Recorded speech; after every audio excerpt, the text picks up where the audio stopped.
I'll, You're you gonna, can, we can you're gonna talk chime about in? it. Yeah, Okay. and you can even say that.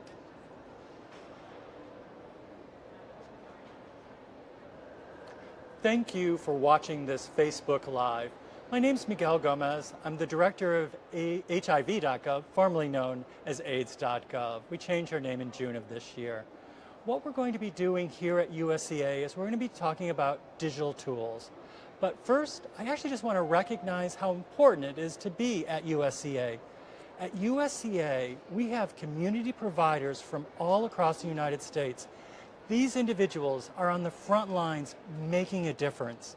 And what's amazing, behind us, people are in workshops and plenary sessions, and at the same time, they're on their phones, they're on Facebook, they're on apps, but many of them are also using digital tools to make things happen, like this Facebook Live we're doing right now. And the reason why I bring this up is because the world is changing. How communication is occurring has changed. And for us, and I'll introduce my colleagues in a second, we want to remember that we have to be strategic and effective when it comes to communications. But for a second, I just want to acknowledge we're all here at USCA because of HIV/AIDS.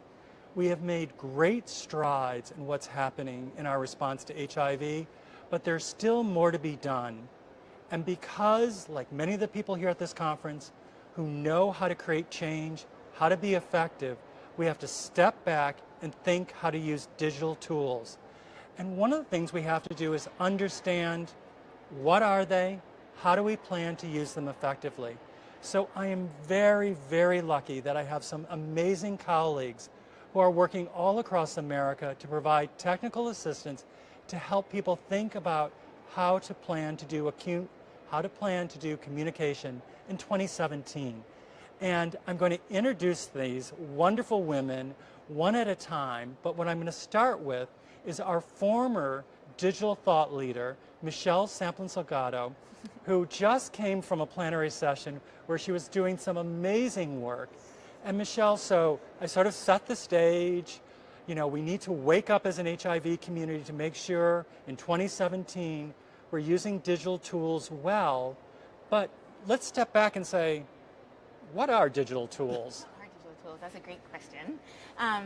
When you first posed that to me, when I was thinking about it, it's a lot of the things that you had mentioned. You mentioned the apps, you mentioned everything that people are doing right now. We're all on our phones. When I first started when it was AIDS.gov still, we called it new media, then evolved to social media. When we talk about digital tools, I consider it, I don't know what you ladies think as well, but email, all the social tools that we can think of, right?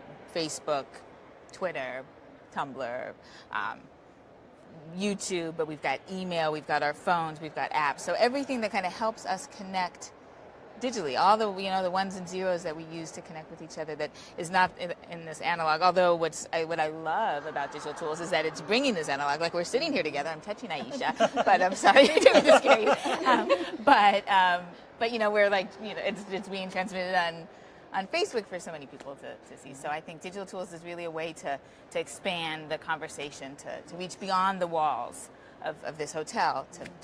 And that's why I love the fact that we're doing Facebook Live right now, because we've been coming to USCA for years, and we will blog about it, and we would reach several hundred people. But thanks to Facebook Live, which you helped introduce to our program, we will reach thousands. The power of video is astounding. Digital media in this world has changed. And you have, and I'm going to get to Aisha in a second, but can you, an example of, how digital tools have been critical to a health organization making a difference? I think digital tools are essential to really any health organization, any sorry, for a second. Okay. They are essential to how we communicate. Again, I think I just keep thinking about that analogy of like going beyond the walls. And so I think that and we live our lives outside of these walls. We come together at a conference, but we live our lives outside of these walls. So I think for a health organization, it depends on what you're doing, but if you're promoting testing, if you're recruiting for volunteers, if you're educating, if you're creating an app to promote medication adherence, there's so many different ways that digital tools can can help an organization, an HIV organization. So that's where I would start. Yeah. And Michelle, one of the things we worked on together when you were with the program was something called Positive Spin. And what was wonderful about Positive Spin, it was a program that taught people about what the HIV continuum of care was among, for not just one community, but for all communities. But one of the things we kept telling folks, why were we doing this project, was because it was digital storytelling. And I want to thank you for steering us through that project. But is there more you'd like to say about Positive Spin? Sure. I mean, I have a lot I can say about Positive Spin. I don't think we have as much time scheduled, and I don't want to like steal, all the show here. But I'll come back to it because I know that there's another a place where I really want to mention it. Although I will say that, oh my gosh. It's okay. It's Facebook Live. You drop something, we'll make sure you get it. No, just I think, the power of storytelling and then the multiple kind of incarnations that it can take. So we've got video, and then we send it out. We promoted it on Facebook and Twitter, and we're continuing the conversation. So I think that, but I'll get into it a little later if you don't mind. No problem, and we'll rescue that earring, actually. I realized what fell out. Can you put that way? And again, because what we're doing is a conversation. Right. And we've known each other for a long time. And for folks who are watching this and do not know Aisha Moore, she has probably trained more people in the United States on how to use digital tools than anyone I know. And she's learned a lot from that. And one of my favorite tools is paper. And so I actually wrote my question down because you're such a gifted trainer. I wanted to make sure I got my question right. You've been working with frontline staff for many years now. Can you talk about the importance of educating organizations, the frontline staff and their leadership about why they should be using digital tools, especially when it comes to ensuring that they embrace the benefits? Sure, Miguel. Thank you. A lot of times when people think about using digital tools like social media, the first thing they think about is, let me get an intern who's a millennial, right? But that's not the sustainable solution. So what we really need to think about is how we can train everyone across the organization to use these digital tools. And that starts with leadership buy-in at the top. And one of the things I always like to start with is data. So if you go to Pew Internet and look at their data about who's using social media, it's everyone, but they may use it each in different ways. So you have to figure out who your audience is and figure out the way they want to be communicated using digital tools. That's the first thing that you need to do. And from there, especially in the HIV community, there can be concerns about privacy and other things, but you make sure you have strong policy, who is allowed to use it, how you're going to interact with people, having an efficient schedule, and it really can take and extend what you're already doing. So you're already doing email newsletters, you're already doing flyers for outreach, so it's already done. Why not take it to people where they are every day, which is on social media? And in a lot of ways, you get a lot of ways to be more innovative, you get ways to be iterative. So if you make a flyer and it's not resonating, on social media you can just take it back down, edit it, put it right back up. So there are some cost efficiencies there. And then although social media is completely free to sign up, you do have to make sure that you have staff and other things in place to maintain it. But it's really just an extension of what you're already doing. Social media definitely has to be integrated. Which I love. And for anyone watching who wants to talk with Aisha or one of our other HIV.gov team members, you can go to our homepage and sign up for virtual office hours and talk one-on-one with someone as talented as Aisha, or maybe Aisha herself. And Aisha, one of the things you said, which I think is so important, is you also talked about security issues. And one of the things I want to remind folks, it's not if your web page or one of your tools is going to be hacked, it's just when is it going to be hacked, and it may be hacked again. So one of the things when you're talking about digital tools, and as Aisha referenced, is you learn about privacy and security. So very important. One of my favorite people on the planet. Thank you. Sally Cherry works in Baltimore and outside Baltimore, and probably is, like so many people here at USCA, it's not just making sure people living with HIV get the treatment and care they need, it's preventing new infections. And your heart, I mean, I'll start to tear up, just your commitment and passion is beautiful. Thank you. But also, you have also realized the power of digital tools. And in where you're working in the Baltimore metropolitan area, What have you seen when it comes to the adoption of digital tools? And you can be honest. You always are anyway.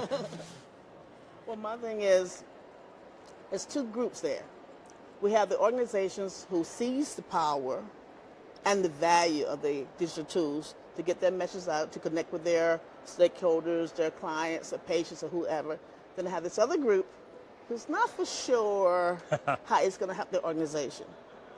And that's the group I try to work with to show them the power and the value of the digital tools. This is going to enhance the reach of your organization. This is going to enhance your program complete, because you're getting the word out to more people. People understand about your organization. So that the biggest thing is, like, where do you find a balance? Or even what I have done in the past, brought those two groups together.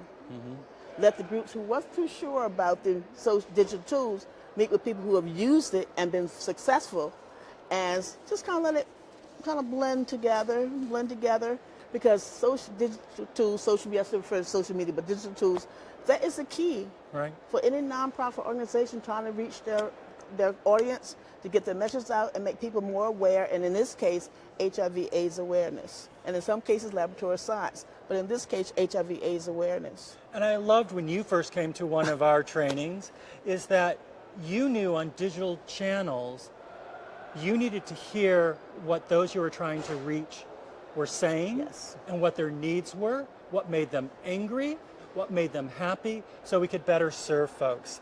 And so what was your experience like getting training? Because I love the fact that you were a little hesitant. Well, April 2009 is when I met Gomez here, Manuel. I just started using digital tools, but I was intimidated by some, especially Twitter. Very intimidated. And they had a skills building institute on social media or communicating, and I put in for sign up for. Matter of fact, I took 3 days of vacation to attend it. That workshop, that training, the coaching I got gave me confidence to go forward. It did away with the intimidation that I had. I was a Twitter virgin when I came to the workshop. But being in that workshop and the encouragement, Michelle was there, the encouragement from Michelle and Manuel, go for it. You can say something, what you want to say in 140 characters. That got me over the hump. Now I look back, and when people tell me, I can't do that, I've been there, done that. It's the training, the coaching, and knowing you have a message you want to get out, and that's, with the digital tools. You've been a great advocate, and so thank you so much. I have just one thing the only thing I stress is have a digital tool plan. I mean, you mentioned the policy, but have a plan on how you're going to use the digital tools. And feed that information across your organization. Now, I'm going to go back to Aisha Moore, who is just a stellar trainer, and just say, is there a favorite story you use that when trying to share the value of learning more about digital tools? Yes. So I was one of the people who was a skeptic. I didn't quite get it, and I think because of my age, people would come and ask me to teach them Twitter and stuff like that. I'm like, I don't even use that. I'm kind of scared of that. But over time, now I'm like a trainer. I can't believe it on these topics. I had to start to figure out, how do I explain these digital tools to people who were once like me, who didn't get it, right? And so the one question people are always asking is, what is a hashtag, right? So that's because that looks very different than your typical words that you see on a screen. So I one day had this epiphany that was that I was a kid who loved to go to the library and get books, right? And so if you want to find something in the library, you go to the card catalog. And the card catalog is in alphabetical order. And so if you want to learn about HIV, you go to H, and then you go to HIV, you get what you need, and then there you are with your stuff. Well, there's hundreds of other people who might be in other libraries, if you're fortunate enough to have one in your community, looking for that same information, but you're all separate. And so now, instead of doing that, I can go to the internet and go to pretty much any social media platform and type in hashtag or pound HIV, and not only am I getting HIV information, I can see who else is getting HIV information, and then we can talk and comment together. So it went from this sort of isolation thing where you're getting your own information to where you can get the information and discuss it and share it and meet people. So it's not as, it may not be as foreign as you may think. It's like what you're already doing, just doing online. Well, thank you. I'm going to ask you all this last question because Are we, as a community, ready for the future when it comes to digital tools?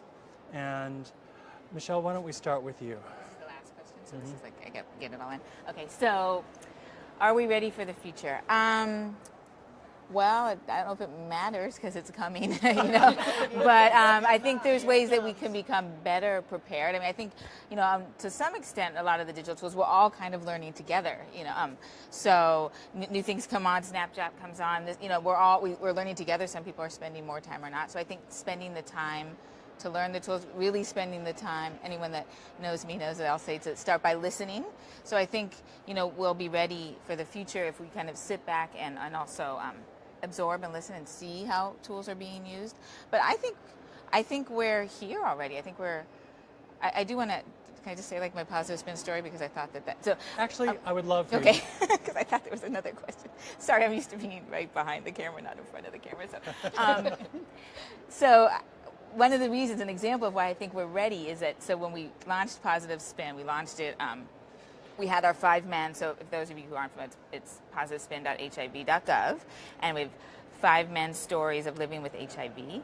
And because they shared their stories not only on our website and on YouTube, but because we integrated with Instagram, we had one example in particular where someone who had been recently diagnosed with HIV had reached out to one of the men on Instagram, and we were able to connect them to care and services. This young man who felt alone. So it's reaching beyond those walls, right? And so I think that another one of my soapboxes is that there is no virtual and real, right? There is no digital and not real. Like we are, like a phone doesn't text another. Well, I mean, yes, they do. There's chat bots, but usually there's a person texting another person. There's a person posting to another person. We're all people behind these digital tools or these whatever we choose to use. And so I think that because of that, because we're all humans, because we all want to connect, I think, to tie it all back around, I think that we're ready for the future, but I think it does take time, it does take planning, it does take learning, it does take listening. And so I think if we, that's what I have to say. Well, as one of the things that's true for me, and Sally, you were mentioning it too, is that in the HIV community, sometimes the person who's using these digital tools is off in a corner by themselves, and they don't have a budget. They don't have security training. And for me, I'm just really want us, when we look to the future, to remember 2 things. As you just said, Michelle, it's about planning, and it's also, again, about that listening. Because if we make our programs stronger when we listen. Same question for you, Aisha. So like Michelle said, if they're not ready, you got to get ready. And so sometimes we think we can't reach our people, we don't know how to reach the people, but other people are reaching them. So like private companies are reaching them. Clothing, sports drinks, they can reach those people. So that means we can reach them too. And so sometimes that's who we have to learn from, right? So a lot of things we've done on HIV.gov, we learn from the private sector, and then we just learn how to translate it into a public health HIV way, right? So you can learn that way too. Just monitoring and looking at people, like Michelle said, listening to the people who are reaching your audience for other reasons, and seeing how you can translate that into a HIV or public health message. Sally? Well, like everyone said, ready or not, it's here. And my thing is, I can't stress enough, is as part of your preparation for this, having that plan, and policy. And that's the whole thing, is going into the future with a plan. People do career planning, do financial planning, do social media planning or digital tool planning, so you can propel into that future prepared to embrace whatever platforms are presented. And if you need help on that planning, please visit hiv.gov and go to virtual office hours. Every Tuesday, we also blog on how to use digital tools more effectively. And in closing, I want to thank these wonderful women for their time. I want to thank you for watching. And also, just a small note, we're at USCA, so powerful, and I mentioned at the beginning, amazing people doing great work. Twice during the conference, people hurt themselves because they were on their iPhones walking, and one fell off a curve, one ran into something and really hurt themselves. And so sometimes when we're using any device, be careful. And again, It's about learning, but most importantly, it's about listening. And thank you for sharing your time with us. Miguel Gomez with HIV.gov.